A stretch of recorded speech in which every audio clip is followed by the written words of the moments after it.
Welcome back to Wise Up Biz Talk, where they find a business lesson in everything and help you wise up. Let's get started with your hostesses, Em and Kim. We are going to do a quick round of what should a business be doing right now instead of shutting its doors. Okay, let's pick a business. Okay, pick a business, any business. Which one do you have in mind right now? Let's do a dog groomer. Go. I think we did that last time, no? So, you know how we talked about, selling stuff? Like shampoos online? Right. I have a mobile groomer. Yeah, we did talk about it. We talked about a mobile groomer. Or they can sell some of their shampoos and stuff that they get at a wholesale rate on Amazon, eBay. Yes. What about I think I saw this too, like a kit, like a shampoo kit, like a take care of your dog kit until I can see it again. You know what I mean? So that way your dog doesn't smell terrible, or maybe have like a nail file or something. I don't know how to do it. I was in Galveston last weekend, and I saw an advertisement where they have a self-wash dog station. I never seen that before. Have you? A dog wash station? Yeah. Yeah, it's actually in like people's houses now. Oh, well. They do it in like their mudrooms and stuff, or their laundry room if you're like super rich. Hey, that might be a part of the business too. Like maybe they can offer to go in and build that out, or maintain it, or... Kim, what if they had dog wash stations at car wash places? Yeah, so they can wash their car and wash the dog at the same time? Yeah, and then stick them in there. Oh. Wouldn't that be cool? Hello?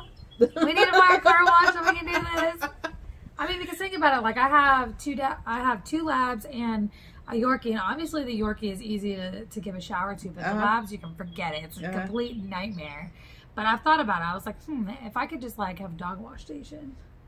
So you're just pitching ideas so somebody else can implement it for you, and then just pay us royalty. Okay, well, we digress. We digress. And by the way, we're not in Thailand. I know it looks like in this beautiful chair, but we're actually in good old Houston, Texas. It's a beautiful day outside. Okay, let's talk about let's talk about bakery, because you like to bake. You've been baking. I have been baking. It's something to keep kids busy. Let's see, a bakery, like a goodie pack, or a a cookie decorating kit. I've seen some of our bakeries doing that right now. They are getting, they're doing like cookie decorating. So it comes with like themed cookies. Like we had unicorn rainbows, there's dinosaurs, and for Easter they did like different Easter cutouts. And or maybe do like contents, like how-to videos, and then drive them to your website to sell that kit. Like building, that's a great idea. Yeah. Like build your brand. So if you're a local bakery and, you know, obviously people aren't going to, I don't know. I feel like I'm craving sweets all the time. Let's go right now. Yeah. Are you pregnant? No. God, I have too many kids. Christian, you're not listening to this, right? No, but I think that would be a great idea is to, you know, do like live videos of you baking in there and then posting that and promoting that on your Facebook page, and then selling like cookie decorating kits, or like I was just talking about this with some friends of mine, like a brunch kit. Like you can have like little different brunch items in a box, and you can have it delivered so people can have like brunch mimosas at home or something. I don't know. That's a good idea. Well, okay, so Christian and I were talking, we're having like these sidewalks built from our neighborhood to our retail spaces in the front of our neighborhood. And he's like, oh my gosh, we need a really good ice cream shop. But I'm like, ugh, there's so many ice cream shops and they all fail. But what do you do if you're an ice cream shop right now? Well, the summer's, it's getting hot, right? The summer's coming. Summer's coming, but we're in the middle of COVID, so what could they be doing right now to sell? I will have a, what you call it? I guess an ice cream truck. You know how back in the days you have the ice cream cart going like outside in the street? So, okay, so in Mexico, whenever they go down the street and try to sell something, right, they'll be on a microphone like calling out, you know, empanadas or ice cream for sale, and I don't know, like ice cream cart going around. I don't know, because everybody's home. You cannot. Yeah, I guess you can do like an ice cream truck. Or Is it in like the that. HOA? That prohibit people from going to the neighborhood? No, because they have a food truck. Yeah. That going around in the neighborhood. So you could do a mobile thing, but because I haven't seen, or I haven't here, because usually you know how they got an ice cream truck and then they have this music, and you know it's passing by. Yeah. I haven't seen those. I mean, I think them occasionally, but not really as often. I don't think. But now, since the kids are home, I think that should be a good. But I think one of the biggest problems is they're like, you always have to have cash, and people don't have cash anymore. So I'm like, you need to have PayPal, credit cards. Yeah. Now you have to, I guess, adapt your business. Yes. Okay, but we digress again. Okay, so if you're an ice cream shop, I guess what you could be doing is, again, promoting your business on social media, letting them know that you're taking to-go orders, maybe giving away pints instead of snow cones, instead of ice cream cones. I love snow and stuff cones. like that. Me too. My mom actually bought us a snow cone machine. You need one for your nephew. But anyways, so that would be a good idea. But they can also sell like homemade ice cream machines, like how to make your own ice cream, things you can do, and maybe they can sell the toppings. I guess now that you have so much time on your hands, so you gotta find something. No, I'm busy working in my business. I'm not trying to open an ice cream shop. Okay, that one's not a very good one. Okay, what about, this is hard, and this is one that's really impactful. What about a dental office? Ooh, whitening. Whitening? Oh, yeah. Like teeth whitening. Yes. Okay. Or supersonic toothbrushes. They can sell that online. So inventory, like selling products. Yes, they can. Yeah, and also like, because like the dentists, they have like those really good mouth washes, like the ones that are like a lot better than what you can buy in the store.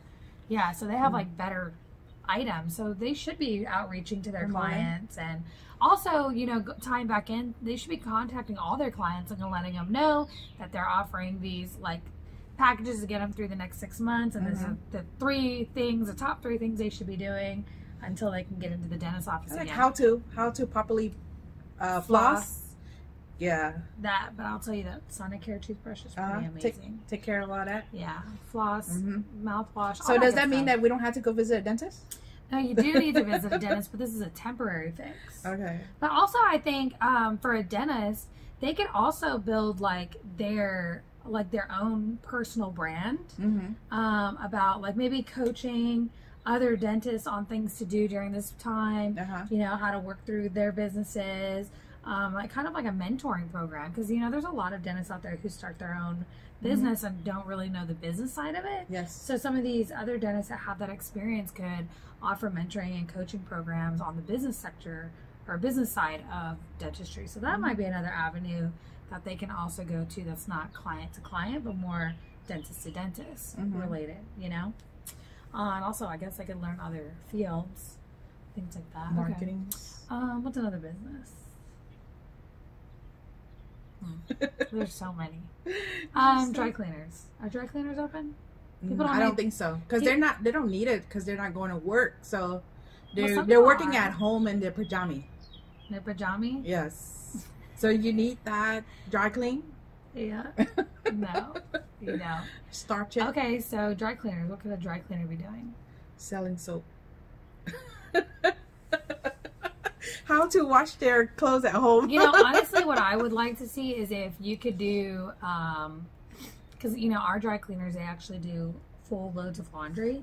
So they could actually just do a drop-off service at your home where you can just throw all your laundry in a bag. They go and do it and then bring it back. Yeah, because people are really super busy, probably more now than when they were out working, because they're having to cook, school their kids, or teach their kids school, make sure their kids are being held accountable, clean their house because housekeepers aren't coming, do their yards because landscapers aren't coming.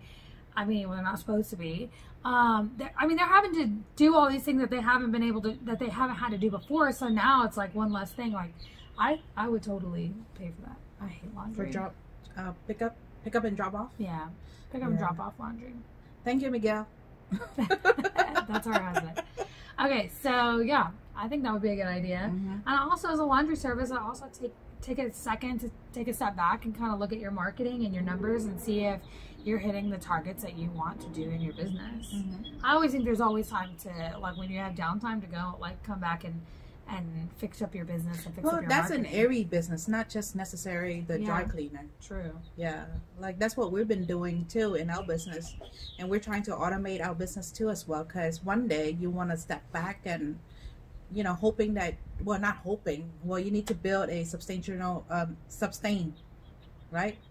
Business. Sustaining your business. Sustaining. See, I can't even speak English. I can't even pronounce right. So sustaining. What about a mechanic shop, like an automobile shop? Well, not too many people is using a car right now because you're not supposed to be out on the street. That's true, but wouldn't this be a good time for those procrastinators to get their oil changed and stuff like that? What if they did like a service where they come to your house and they change your oil? I don't know about that. I would totally be down for that. It's not hard to change your oil. But I don't know. The opportunity cost is not there because how much will you pay? I guess you charge on top of that for them to come to your house. Yeah, because I mean, like right now, some of the restaurants and stuff, even though we're ordering to go food, we're paying like an extra 18% in tip and stuff like that to justify their being there because they're not doing it in the volume that they were doing it before. So of course, like you're gonna pay for the extra service, the value added. But here's the service that it saves you is as a person, you don't have to spend time sitting at the place to do the oil change for 20 minutes, driving there, driving home, making time for it. Like if you're just staying at home anyways, why not get that taken care of? For example, I had a crack in my windshield and I filed a claim and somebody came to the house? Yeah. Oh. So that could be another thing too. If you're an auto mechanic shop and you do windshield repair, be a good time to start promoting, saying, "Look, you're stuck at home. Let us come to you and fix your windshield." See what other value-added service or value-added products that you can add. Throw in a car wash. We'll detail a good car detail. Yeah. Like because you don't have to be there to pay them. You can pay them, you know, through PayPal, Venmo, whatever, Square, whatever things they accept payment in, and boom, you don't even have to interact with them. They come in, your car's there, unlocked, boom, bada bing, bada boom, they're done. That would be a great service. And sometimes we're going to have to do things that we don't want to do. You know, like we don't want to go and wash a car when we specialize in fixing cars. But if that's what you have to do to sustain your business, then that's what you have to do. Yeah, for a time being. I don't know. It might grow into something else. A bigger... Then you can open up a car wash next to your automobile mechanic shop with a dog wash station. You see what I'm saying? So that's like what, 3 businesses? Yep. Right there already. Remember, going back to our business structuring, you need 3 entities for that. Maybe, I don't know. Or maybe 4, because the real estate going to be a separate Yeah, that's right. 4 entity. Real estate. Mm-hmm. The mechanic, the dog washing station, and then the car wash. Yeah, see? Jeez. We need to go buy a mechanic shop. Okay, let me think. What else? What do you think about these big box retailers? Oh my God. So I've been driving in the street. I've been seeing a lot of closing down, removing their what do you call it? Their signs and stuff like that. So it's going to be affecting a lot of people. Yeah, a lot of jobs. Yeah. So I guess harness the power of online sales too as well on top of your retail, or maybe downgrade to a smaller or become specialized into something. So like if you're a small boutique that's like brick and mortar, you know, maybe downgrading your size. And I think right now, because of the whole COVID thing, I feel like landlords of these commercial properties are being a little bit more lenient about people breaking their lease and things like that. Well, I don't know about that because I just talked to one of my clients. So they offer to delay, I think 2 months worth, but so they have 2 options. So first option is just to for this client only, okay? It's not for everybody. So their first option is that they will forego their deposit for that 2 months. Okay. Or they not pay for that 2 months, but then they have to add behind 3 years in additional leases. Okay. Wow. So this is what their landlord was. Yes. So this is what their landlord offered to my clients. Oh, wow. So they were calling me, asking me, what should they do? You know, and you're like, what did you say? Like, call your attorney? Well, the thing is, because they're not planning to stay in their in that location for that long, so they don't see, you know, extending the lease for another 3 years. Right. Yeah. So they end up taking the first part, where just to forego their deposit. You know? What about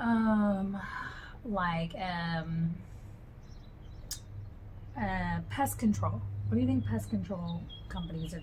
What could they do? Are they essential business? I feel like they would be essential, right? Yeah, because we just call one out. Yeah, I did So too. they are. They still came and scaled because they don't have to interact with you. No. So I They think interact that with was- little bugs, Yeah, insects. I got it from your little termite thing over there. Okay, let's see what else. I had a really good one. I can't think of it now.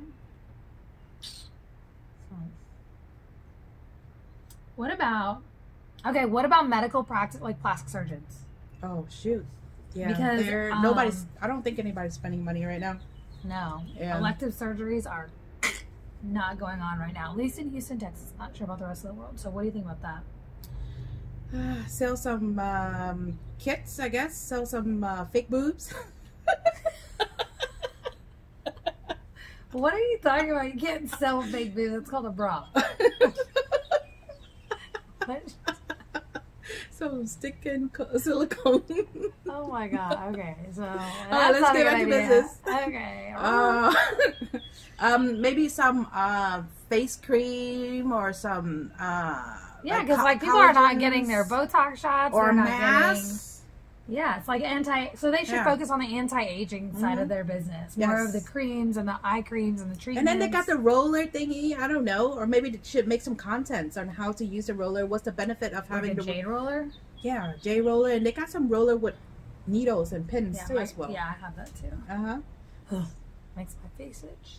Oh. But yeah, I think and they can also again build their online brand by talking about how to use these different things, how often to use them, and also they sell it. They can sell all. Or these maybe they can things. start white labeling some of the stuff too. But, I don't think people know what white labeling is. yeah. So slap a brand onto a product. Promote that Your own product. product. Yep. Yes, your own products. And the thing is But sometimes you don't product. have to create the products. it's There's already company there. out there that's selling it, and they're willing to white labels for Yeah. you. Just have to pay a price to white label, but you creating a brand. So Okay, so I got a new one. I uh-huh. have a very brand new idea. Okay, so what about somebody who's working for a company and is furloughed? And they're just kind of like down in the dumps right now. Like, what should they be doing? Ooh. They're not a business. They may have wanted to start a business. Well, and they're maybe just it's a not good time right sure. now to research to see which business you want to be in. Something that will be recession proof, I guess, and then something where they can work from home, not a lot of full time, could be hand off once they build a business. There's a lot of business right now that you can buy that's already established. Yeah, according to JT Fox, there are 60% of businesses that are being sold and never bought. Like online business. I would look at one. Yeah, so that's a good option too. Mhm. It's something that's already like kind of Established. and you just need to go in and fix the processes. Uh-huh. But the other thing to that too is, for example, I had a friend, we were kind of conversing on Facebook, and she's like, I'm just really tired of doing my job. She's I think an occupational therapist, and she's like, I really want to own a boutique one day. Like, that's what I would love to do, but I'm just totally overdoing what I'm doing right now. And so she was asking like, what could I do? And I just said, why don't you just do what you do, like from a coaching mentoring side of it? Like if you're working for somebody, you have some kind of skill that you can mentor and coach somebody else. And if you don't have that skill perfected just yet, then maybe spend a little bit more time investing and educating yourself and doing that. Correct. So you can just go ahead and mentor these people. You build a personal brand. That's a lot easier. I feel like sometimes trying to learn a new business, a new skill while running a business is kind of difficult. So sometimes if you are just going with what you already know, you can learn different business, So you can general business skills. So you can set up some training classes online. Where people can pay you, maybe not a lot, monthly fees or per cost or per fee, whatever, for classes. And if they need a one-on-one, then that's an upgrade. You can charge a little higher. Yeah. And kind of mentoring them or coaching them. Yeah. In your field, especially if you're at the top of your field and you're just kind of burned out on she's burned out on the clinical side and wants to spend more time with her kids, and she loves children's clothes like myself, and she wants to own a boutique. But sometimes I think owning a boutique is hard because you're not used to keeping inventory and costs, and there's a lot of stuff associated with that business that you're not familiar with. You know what I mean? Yeah. So it's not just your profession anymore. You have to, I guess, run the front office, run marketings, bookkeeping. It's a lot more. You learn a lot in the business. Yes. And when you first get started, it's hard to justify hiring someone to do it because you don't know where your business is going to go. And at least that's what has always been difficult for me, is hiring people, not knowing like what will come of it, you know. But that's interesting. Okay, one more business. Come on, let's think of a really hard one. Really hard one. Okay, I have one. My gosh. Like what coaching? about coaching is not hard virtually, but it is hard if you're trying to do live events. We know that. But what about like okay, if you own like something based on tourism, like if you're a jet ski rental, a boat rental, stuff like that, what could you do with that right now? Because that's not really essential, and people aren't, like right now we have Galveston, one of the world's best beaches. Just kidding. It's really not. Sorry, it's not. We're lying. Well, you know, I read an article the other day saying that it's not going to pick up again until like they're estimating about 2023. Okay, so what do those people do? Do they just like close their doors and close shop, or what can they do to drive people to want to go and do that? What could they do right now? Discount package, I guess, or maybe Groupon. Well, yes, but then maybe packaging the package together instead of just one type of service. Yeah, this could be like a whole package somehow. You could do like deep sea fishing and for a day, or for add 7 on, hours, like if you want pictures and then pictures, video, but also like promoting it, because the thing is like just to go have a weekend away, most people are probably not gonna want to go do. But like if you pair it with the right verbiage, like come spend your birthday with us, come spend your anniversary with us. Yes. Come, you know, this is Father's Day is around the corner. Everyone's got a birthday. Every father out there is going to have a Father's Day. So when does I think Mother's Day come out first, right? Yeah, May. Mother's Day. We're not trying to go fishing on Mother's Day. Okay. Oh yeah, I forgot. You know? Yeah, Mother's really do something so I guess that's kind of what I'm saying is like you have to market where you think people will. Romantic sunset dinner. No, girl. For Mother's Day, I want to be quarantined in a hotel room by myself. No kids. No kids. Don't bother me. I want to read a book. I want to read a book. Leave the house. Somebody give me a manicure and what? pedicure. Okay, so you send your husband with the kids out deep sea fishing while you. Read your book. But again, it goes back into your marketing, is like tying it into where people will be like, oh, okay, well, I would need that. That would be a great birthday present. Yeah. You know, so that's just send your husband away. Yeah, no, I love my husband. So, yeah, that would be a good idea. All right. Well, I guess share us some of your business or some of your ideas that you can be doing in your business. Or that you are doing to change it up a little bit. Because we love to see small businesses thriving in ridiculous times. It's what makes us stronger and better and bigger, and I don't know that we came up with the best ideas in the world, but no, it was just something to do because it's nice outside and this was pretty. Yeah. Have a great day. Whoop whoop. Thank you for joining us today on Wise Up Biz Talk. If you enjoyed, please subscribe and leave a rating. Follow us on Facebook, Instagram, and YouTube at Wise Up Biz Talk. Please share our episodes on your business page with friends and family so they too can wise up. Always a business lesson in everything. See you on the next episode.